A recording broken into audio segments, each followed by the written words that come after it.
understand, when it comes to healing the sick, we are not so much about praying for the sick. We are not so much trusting the faith of the next person. When we go minister, everything that we minister out of, it is out of the finished work of the Lord Jesus Christ. Okay? It comes out of Isaiah 53. Verse 5, that says, he was wounded for our transgressions, he was bruised for our iniquities, the chastisement of our peace was upon him, and with his stripes we are healed. Okay, so Jesus received stripes. Okay, out of the stripes came blood. Now we know the blood is for the remission of our sins and is to buy us out of darkness into light. But he had to receive stripes to have blood. Okay, he had to be ripped open, he had to be pierced to have stripes. And the stripes is for our healing. Okay, so in the atonement, provision has been made for our healing. Okay, so by his stripes, we are. Okay, so are is like a continuous present tense. But if Peter writes it years later in 1 Peter 2 verse 24, he says the following. He says, by whose stripes you were healed. In other words, so Peter looked back in retrospect and he says, we actually were healed already. 2,000 years ago, we were healed. I told the story here of Ed Baldwin that was dying with brain cancer. He was in this hospital and the doctor said, you got like 17 days over. And he decided, what am I going to do? And he decided, well, this is only 17 days left. So God will be very impressed if I read my Bible. So we started in Genesis, and the guy that was with him in the room, a Methodist guy that was very backslidden, said to him, you know, if you only have 70 days, I suggest you start at Matthew. You know, and he said, no, I'm going to start at Genesis. God will give me the time to read through the whole Bible. Now, you've got to understand the guy's whole testimony to appreciate the story. He started in Genesis, and he got in Jeremiah, and somewhere in Jeremiah he read, is there a word from the Lord for me? You know the story? And God said, there is a word from the Lord for you, but you've got to get out of the hospital and go out to the road. He said, and he was so skinny. He was so skinny because of the cancer and because of the radiation. He had no hair. And this guy is just on 7 foot, 6 foot, like 11 inches. He's a very tall guy. Now he's very skinny, so he looked very bad with his bald head and a big nose. And, because he had a big bush of hair when we watched his testimony. So he went down and he sat on the sidewalk, but there were a lot of trees. And he said, God, it's past 12, there's no cars here. And he saw a car coming and he said, well, that must be my word. And the car passed right by. He said, well, there goes my word. But he saw the brake lights of the car coming in, the car reversed. He said, nobody could see him on the sidewalk. The car stopped right in front of him, turned his window open. He said, are you Reverend Baldwin? He said, I am. How do you know? He said, I don't know. He said, I was sleeping. God woke me up and said, get in your car, drive to that hospital. There will be someone in the sidewalk. His name is Reverend Baldwin, and I've got a word from the Lord for him. He said, oh my goodness, that is what God said, have I got a word from the Lord, And he says, this is your word, Reverend. Isaiah 53 verse 5 says, by his stripes you are healed. He said, but I are not healed, He said, the revelation is 2,000 years ago, you are already healed. And the next day, for those who heard the story, he went to the doctor and he said to the doctor, this is not good grammar, but this is good theology, I are healed. And the doctor said, you don't look healed. They tested him. He was full of cancer. But he said, doctor, I are healed. And that night, God walked into the hospital, fell on this man. He walked through the hospital, started pulling pipes and tubes and machines out of people. And that whole hospital got healed. And he walked out free and still preaching today. Because he got the revelation that I are healed. Okay? So Peter looks back and he said, by whose stripes you were healed. So if we minister to the sick, we've got to understand we minister out of a point that Jesus did it. It's a finished work that Jesus Christ did. If we want to minister to the sick, we must understand that we are commissioned to do it. We are commanded to do it. We are sent to do it. Okay? We're not going to trust on the other person's faith because then we are actually just motivators. We're not going out of motivation. We're going out of an understanding that Jesus Christ said, go heal the sick. Jesus Christ said, go lay hands on the sick and they shall be recovered.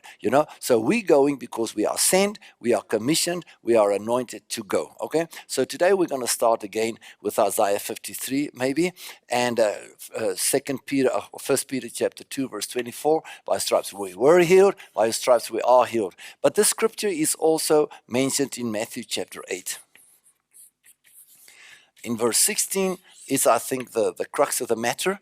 And what happened there, Peter's mother-in-law was sick with a fever. And the Bible says he came into the house of the mother-in-law of Peter and he touched her hand and the fever left her. Remember? And it said, and when evening came, they brought many unto him that were sick with divers diseases and demon-possessed. And he healed all the sick and cast out all the demons with a word.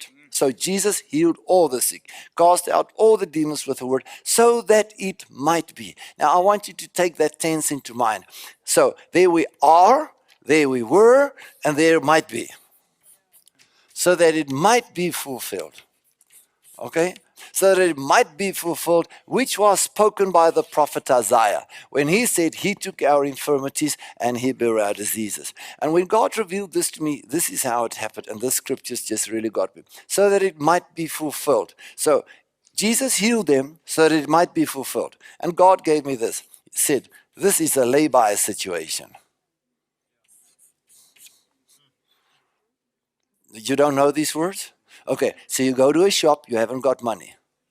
So you lay by. So this thing is going to lay on the counter and you're going to buy it later. Okay, you know lay by? Okay, you go, all the shops here in Stilfontein, it stands on the shop windows. Lay by is accepted.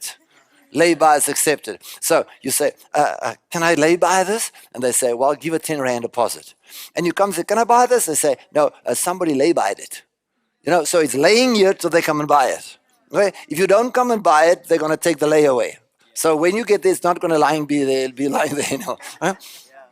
So this is what God showed me. So when Jesus healed the sick, so he came to Peter's mother-in-law. This is the first instance in Matthew that we have of the story. So he touched her so that it might be fulfilled. So when he touched her and the fever started leaving her, he had to get a vision that this is laid on your account. So one of these days, Jesus, you're going to go to the cross and this fever is going to become your fever. I lay by it to your account, okay? So that it might be fulfilled. And I think that's maybe why God does through me what he does through me. Because the revelations just adds to the word. And he does something that you will never forget. If you have a vision, if you have a real meeting with God, you can never forget it. So Jesus comes, you know, and he goes to the guy that is 38 years there by the pool of Bethesda. This guy is infirm. You don't know what is wrong with him. Jesus said, rise up. Take up your bed so that it might be fulfilled.